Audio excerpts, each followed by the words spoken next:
આપણા સમાજના આગેવાન ભરૂચ લોકસભાના સાંસદ શ્રી એવા મનસુખભાઈ વસાવા સાહેબ, આપણે જેમને હમણાં સાંભળ્યા એવા નવનિર્મિત ચિકદા તાલુકાના પ્રમુખ શ્રી એવા રમેશભાઈ વસાવા, સાથે અહીં આપણી મધ્ય ઉપસ્થિત આ જિલ્લા પંચાયતના સદસ્ય અને નર્મદા જિલ્લાના સામાજિક ન્યાય સમિતિના અધ્યક્ષ એવા શકુંતલાબેન, સાથે આપણી મધ્યે આપણા વિસ્તારના પ્રાંત અધિકારી સાહેબ એવા મેડમ શ્રી, સાથે મામલતદાર શ્રી, તાલુકા વિકાસ અધિકારી શ્રી, સાથે આપણા તાલુકા પંચાયતના કારોબારી અધ્યક્ષ માનસિંહભાઈ, ન્યાય સમિતિના અધ્યક્ષ મીનાબેન, સાથે નર્મદા જિલ્લાના પૂર્વ પ્રમુખ એવા શંકરભાઈ વસાવા, સાથે પૂર્વ તાલુકા પંચાયતના સદસ્ય એવા ખાનસિંહભાઈ વસાવા, સાથે અહીં ઉપસ્થિત તાલુકા પંચાયતના તમામ સદસ્યશ્રીઓ, ગ્રામ પંચાયતના સરપંચશ્રીઓ,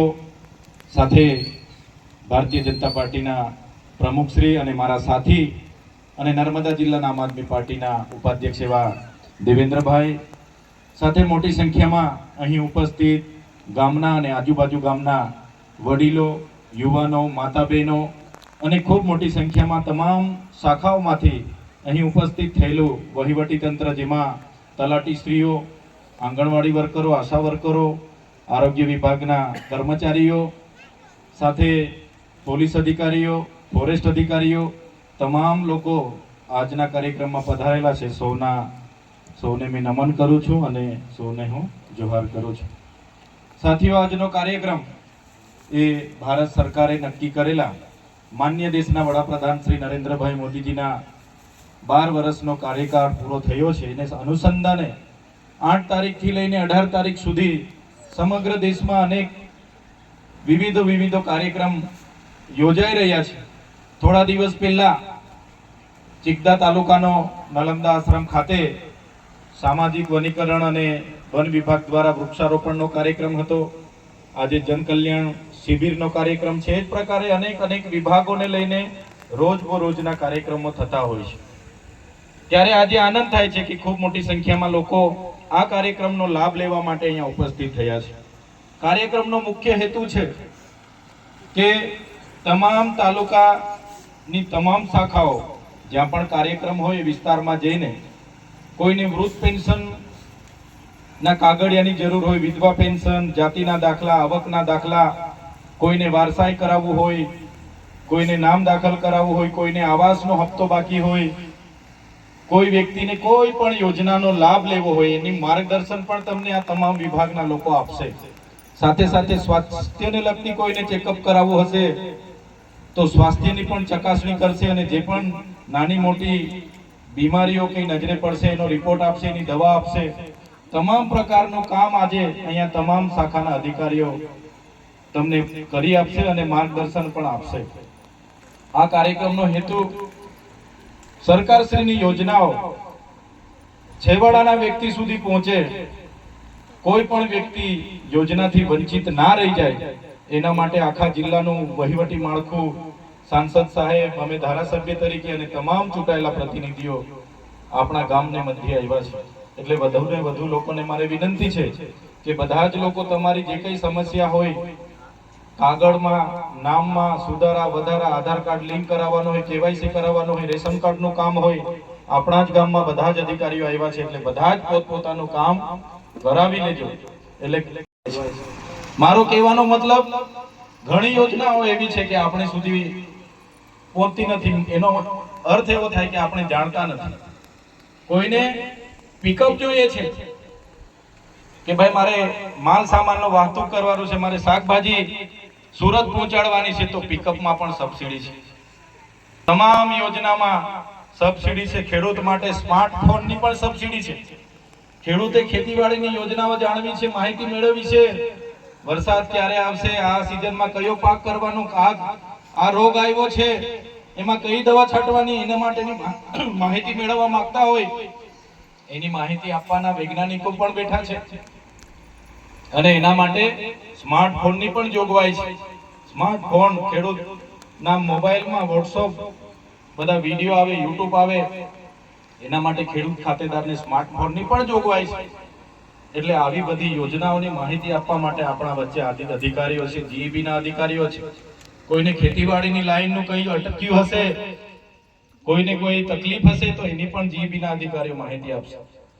એટલે આ બધી પ્રકારની યોજનાઓ ને લઈને આજે આ જન કલ્યાણ શિબિરમાં અધિકારીઓ તમારી વચ્ચે આવ્યા છે. બધું તાત્કાલિક ના થઈ જાય, આજે ને આજે ના મળી જાય, પણ એની તૈયારી કરવી પડે, એનું ફોર્મ ભરવું પડે અને પછી એ મંજૂર થઈને આવે અને તમને મળે, એ પ્રકારની આખી વ્યવસ્થા છે.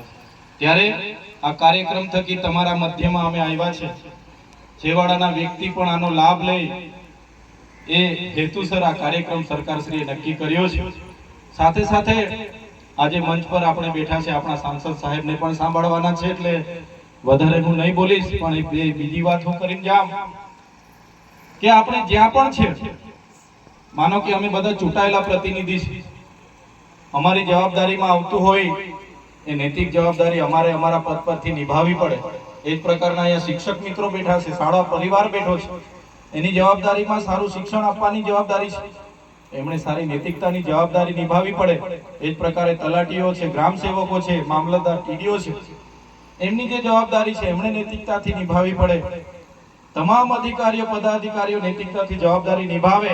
એ જ પ્રકારે તમે જે લાભાર્થીઓ છો, ખેડૂતો છો, તમારે પણ એ લાભ, તમારે પણ એક તાળીથી એક હાથથી તાળી ના પડે, પણ તમારે પણ, તમે જે ક્ષેત્રમાં છો, ખેડૂતમાં છો, દુકાન ચલાવો છો, વાલી છો, તો તમારે પણ એક વાલીપણું નિભાવવું પડે. તમારે પણ એક સારા ખેડૂત તરીકેની નૈતિક જવાબદારી નિભાવવી પડે. ત્યારે જ આપણું ગામ, આપણો સમાજ, આપણો પ્રદેશ આગળ આવશે. બધા સાથે રહીને કઈ રીતના આપણો વિસ્તાર આગળ આવે એવા સૌએ પ્રયાસ કરવા પડશે. મને આજે કહેતા આનંદ થાય છે, ગુજરાત સરકારના સહકારથી અને માન્ય સાંસદ શ્રી હોય, અમે હોય, આપણી અધિકારીગણ હોય, તલાટી, ગામ સેવક, ટીડીઓ, બધાના સહકારથી ગુજરાતના તમે મનરેગાના ડેટા જોશો તો આજે મનરેગાના ડેટામાં આપણે 1 થી 5 નંબરમાં આવીએ છીએ. તમે પ્રધાનમંત્રી આવાસના ડેટા ઓનલાઈન જોશો, એમાં પણ આપણો ડેડિયાપાડા તાલુકો આપણા 1 થી 5 નંબરમાં આવે છે. તમે પ્રધાનમંત્રી કુસુમ યોજના, જેમાં સોલાર પંપ સેટ મળે છે, આજે તમે સાંજે બેસીને મોબાઈલમાં પીએમ કુસુમ યોજના ખોલીને એના ડેટા જોશો તો મને કહેતા આનંદ થાય છે કે આખા ગુજરાતમાં આપણો વિસ્તાર 1 નંબર પર આજે છે. એ જ પ્રકારની અનેક યોજનાઓ તમને ઓનલાઈન ડેટાઓ મળશે. ત્યારે એ તમામ લોકોના પ્રયાસોથી થયું છે. કોઈ એકલાના પ્રયાસોથી અમે એવું નથી કહેતા કે અમે ચૂંટાયેલા લોકોના પ્રયાસથી. જ્યાં સુધી તમારા કામ નહીં પતશે ત્યાં સુધી તમારી સેવા આપશે, માર્ગદર્શન આપશે ને પછી અહીંથી જવાના છે. સાથીઓ, યોજનાની આપણે વાત કરીએ તો સરકારની અનેક યોજનાઓ છે. ખેડૂતો હોય એમની પાસે 7-12 સનત હોય તો દાતરડીથી લઈને ટ્રેક્ટર સુધીની યોજનાઓ છે. ખેડૂતોને તગારા, પાવડા, પિકમ જોઈએ એની માટે પણ યોજના છે. કોઈને દુધાળા પશુ જોઈએ, ગાય ભેંસની પણ યોજના છે. કોઈને એવું થાય છે કે મારે બકરા ઉછેર કરવો છે તો બકરા ઉછેરની પણ યોજના છે, મરઘા પાલનની પણ યોજના છે. કોઈને ટ્રેક્ટર લેવું છે તો ટ્રેક્ટરમાં પણ 1 લાખ રૂપિયાની સબસિડી છે. કલ્ટી લેવી છે તે 32-33 હજારની સબસિડી છે. પાવર ટીલરમાં સબસિડી છે. પ્લાવ લેવો છે, તમામ સાધનોમાં સરકારશ્રી તરફથી આઈ ખેડૂત પોર્ટલમાં એની સબસિડી મળે છે. એ જ પ્રકારે કૃષિ વૈવિધ્યકરણની એક યોજના છે.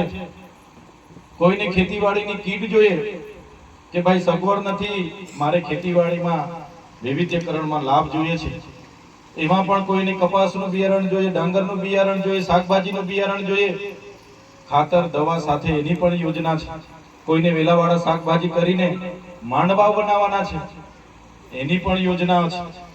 એ જ પ્રકારની અનેક જાતની, કોઈને નેટ હાઉસ બનાવવું છે, ગ્રીન હાઉસ બનાવવું છે, મલ્ચિંગ બનાવવું છે, ડ્રીપ બનાવી છે, એ તો તમામ પ્રકારની યોજનાઓ આજે છે. તમે આ અધિકારી મિત્રો બેઠા છે એમને પૂછીને તમે કરી શકશો. એ જ પ્રકારની ડીઆરડીની પણ એટલી બધી યોજનાઓ છે. જિલ્લા રોજગાર કચેરીની પણ એટલી યોજનાઓ છે. કોઈ બેરોજગાર છે અને રોજગારલક્ષી સબસિડી જોઈએ છે, કોઈ દુકાન ખોલવું છે, કોઈ બેને બ્યુટી પાર્લર ખોલવું છે, એની માટે પણ સબસિડી છે. કોઈને એગ્રો ખોલવો છે, મંડળી ખોલવી છે, કોઈને દૂધ મંડળી ખોલવી છે, કોઈને તબેલો બનાવવો છે, એની માટે પણ સબસિડી છે.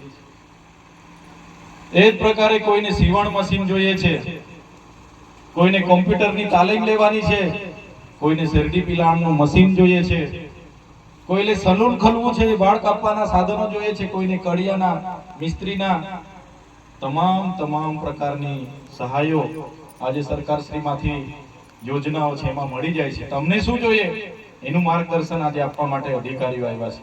એ જ પ્રકારે શિક્ષણમાં પણ અનેક પ્રકારની યોજનાઓ છે. કોઈ વિદ્યાર્થી આપણો હોય એને MBBS કરવું છે, આપણી પાસે એટલી સગવડતા નથી, તો એની માટે પણ ટ્રાઇબલ સપ્લાનમાં આપણે જોગવાઈ છે. કોઈનો દીકરો ઉચ્ચ અભ્યાસ માટે એને સારું પાયલોટિંગ કરવું છે, પાયલોટ બનવું છે અને વિદેશમાં અભ્યાસ કરવા જવું છે, એના માટે પણ ટ્રાઇબલ અમારા સહકારથી, અધિકારીઓના સહકારથી, પદાધિકારીઓના સહકારથી બધા એક મુઠ્ઠી બનીને કામ કરે છે. તે દિવસે આવી સફળતાઓ મળે છે ને એનાથી પણ વધારે સારું થાય.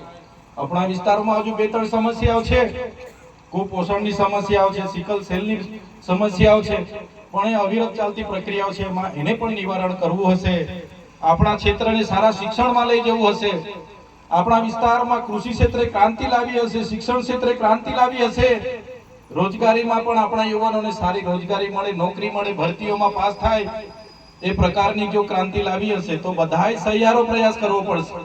કોઈ એક વ્યક્તિના પ્રયાસથી આખો વિસ્તારનો સારો ઉદ્ધાર થઈ જાય, આખો વિસ્તારનો સર્વાંગી વિકાસ થાય એવું બનતું નથી. એક સામાન્ય તલાટીથી લઈને ગ્રામ સેવકથી લઈને ધારાસભ્ય, સાંસદ, પ્રમુખો, બધા જ લોકો, તમામ અધિકારીઓ, ફોરેસ્ટ વિભાગના હોય, જીબીના હોય, બધા જ લોકો રાત દિવસ મહેનત કરે છે, પોતાની ફરજ નિભાવે છે. એક પ્રકારે નૈતિકતાથી જે જવાબદારી મળી છે નિભાવશે તો મને પૂરો વિશ્વાસ છે સૌના સહકારથી આપણે આગળ વધી શકીશું. અહીંયા બેઠા છે બધા જ વડીલો, યુવાનો, વધારે વિશેષ નહીં કહીશું, હજુ તમારે બધા યોજનાઓની માહિતી પણ લેવાની છે. પણ આજના કાર્યક્રમમાં આપણી મધ્ય આપણા વડીલ સાંસદ શ્રી મનસુખભાઈ વસાવા સાહેબ પણ ઉપસ્થિત રહ્યા છે, એમને પણ આપણે સાંભળવાના છે. તમામ પદાધિકારી મંચસ્થ છે, તમામ અહીં ઉપસ્થિત થયા છે બધા જ લોકો. મને આજે આનંદ થાય છે કે આ સરસ કાર્યક્રમ આપણો થઈ રહ્યો છે અને સફળ કાર્યક્રમ થઈ રહેલો છે. આવી જ રીતના બધા સાથે આગળ વધતા રહીશું તો ચોક્કસ એક દિવસે આપણો નવનિર્મિત ચિત્તા તાલુકો પણ ગુજરાત અને દેશના નકશામાં એક આગવી સ્થાન પર આવશે એવો વિશ્વાસ સાથે આપ સૌ અહીં ઉપસ્થિત થયા અને અમારું સ્વાગત કર્યું, સન્માન કર્યું અને અમને જે બોલવાની તક આપી, આપણે સૌ લોકોએ શાંતિથી અમને સાંભળ્યા, એ બદલ બધાનો હું ખૂબ ખૂબ આભાર માનું છું. ધન્યવાદ. ભારત માતા કી જય. આપણને સુંદર અને માર્ગદર્શન